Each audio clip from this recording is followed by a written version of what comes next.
Hey everybody, it's Anna. Time for the Thursday card and this week's tarot story. So today we have the Hierophant reversed. So the Hierophant is a Pope energy, right? So he looks like he's the Pope or the leader of the church. But I look at the Hierophant in a broader sense because in medieval days, when these cards, when the Rider-Waite cards were developed, the church represented the larger community. So I think of the Hierophant as helping us move from our private space, our home space, into the public sphere. And that's his job. In the image, you can see he is blessing the acolytes. So he's drawing new people into the church. And his job is to create the path through which we bring our gifts that we've been caring for on our own and nurturing. They're ready to move into the world.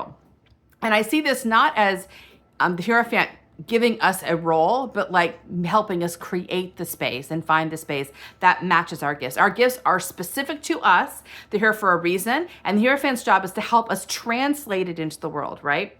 This is also the 5 card in the Major Arcana. So we had the 5 of Cups yesterday, 5 of Cups reversed. And I mentioned the number 5 connects to conflict and challenge. This is a challenge point because we are moving from a place of safety where we're home, we're private, we're taking care of ourselves. We're moving from that place into a place of visibility in the larger community. And there's an anxiety around that. There's an anxiety over if I'm going to fit in, if I'm going to get attacked, are people going to understand me? Am I going to be valued? All of that anxiety that comes from visibility. Well, visibility is inherently dangerous when you're a prey animal, which humans, we kind of fit into that category in the wild, right? So there's this idea that, you don't really want to be seen, but you have to be seen in order to get your gifts in the world. Because if people can't find you, they can't access what you're offering them, right? So this is a challenge where the Hierophant kind of encourages us and supports us and helps us step into this place of visibility.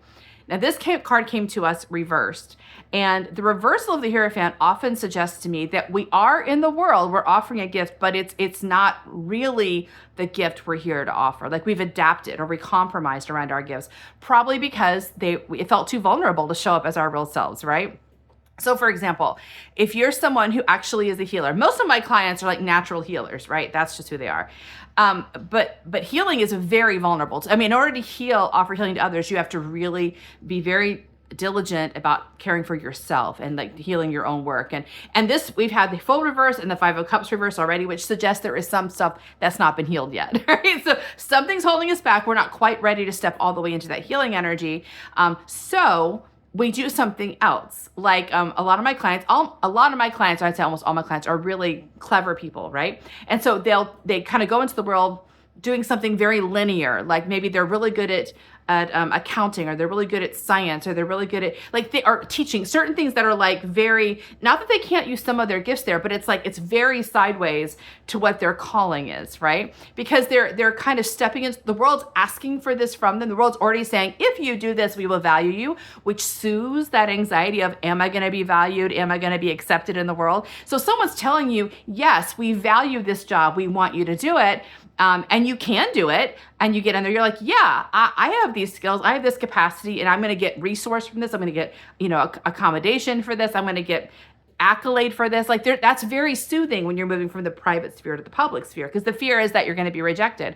But the reversal suggests to me that even though you're doing something in the world that might be very effective, people are appreciating it and like valuing it, it doesn't feel exactly fulfilling to you, right? That seems to be the challenge in this whole tarot story, is something else wants to happen. There's something unfulfilled in us that needs to emerge, and we need to kind of make space for.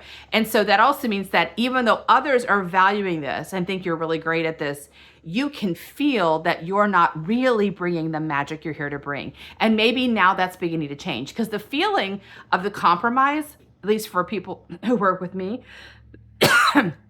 ends up being it ends up being too much. It's too hard to live in compromise forever. So I do feel like this tarot story is hitting on some kind of crisis point of like, well, we've been doing this for a while. We've kind of been avoiding this healing for a while, like the Fool reversed and the 5 of Cups reversed.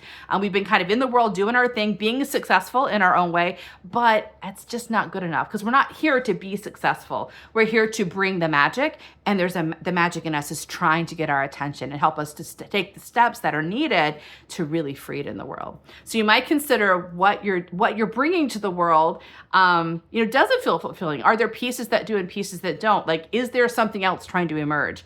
And what's in the way of that? I would say that we've already seen probably maybe what's in the way of that from the last two cards, which is, we're kind of avoiding looking at something that we've just got to address in order to move forward. So yeah, it's something to think about for today. I'll see you tomorrow for our last card. Bye.